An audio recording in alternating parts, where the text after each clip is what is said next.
you know what do you know what the United Nations resolution was? I'll tell you if you want to hear what it was. It basically said this has been a horrible war. It's time for it to end. The job of the UN is to bring about peace in the world. I thought that's what the UN was created to do, to stop wars and to prevent them. And that's what the resolution did. Was it antagonistic towards the Russians? No.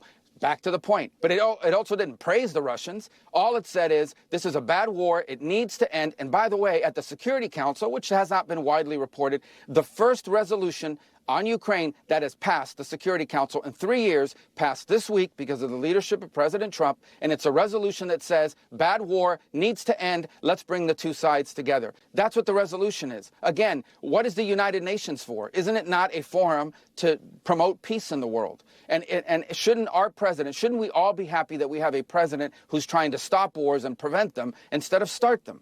And I just don't get it. I really don't, other than the fact that it's Donald J. Trump. If this was a Democrat that was doing this, everyone would be saying, well, he's on his way to the Nobel Peace Prize. This is absurd.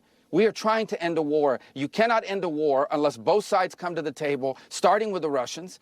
And that is the point the president has made. And we have to do whatever we can to try to bring them to the table to see if it's even possible. I'm not promising you it's possible. I'm not telling you it's 90% likely. I'm saying it's 0% likely if we don't get them to a negotiating table. And the sooner everyone grows up around here and figures out that this is a bad war that's heading in a bad direction with death and destruction and all kinds of dangers surrounding it that could spiral into a broader conflict, the sooner people grow up and realize that, I think the more progress we're going to be able to make. But the president's crystal clear. He campaigned on it, and he's going to govern on it. And that is, he is going to be a president that tries to achieve peace, and he has been very clear this is a war that would have never happened had Donald Trump been in the White House, and it needs to end, and we're going to do everything we can to end it in an enduring and sustainable and fair way.